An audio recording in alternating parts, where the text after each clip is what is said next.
The last customer left just before sundown, leaving behind the gentle ticking of 1,000 clocks that filled the shop with their quiet music.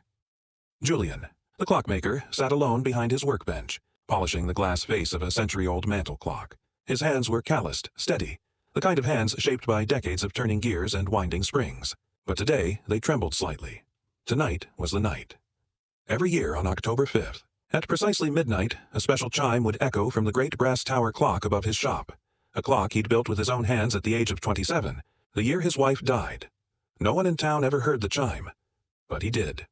Each year, the tower clock gave him 1 minute with her. It had started the night he made a promise, kneeling at her bedside, her hand limp in his, that he would find a way to hold on to her, not just in memory, but in time itself. And somehow, impossibly, it had worked. A minute, 60 seconds, once a year. He didn't know how, whether it was love, madness, or some forgotten law of the universe, but the tower kept its word, or perhaps his word. For 39 years he never missed that minute.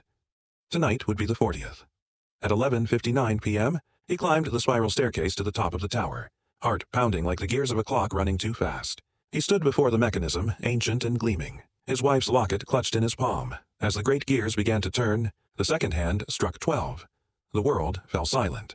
Then she appeared.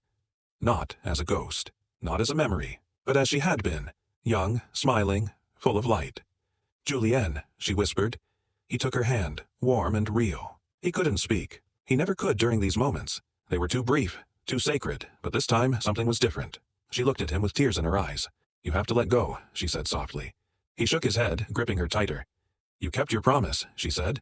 "You gave us 40 years, but time needs to move on." He wanted to scream, to beg for 1 more year, 1 more minute, but the clock disagreed. The gears groaned. The second hand inched forward.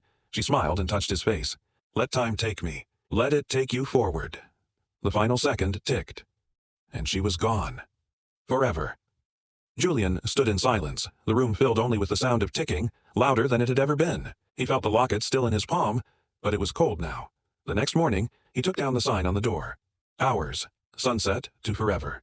He replaced it with a new one. Closed. Time kept.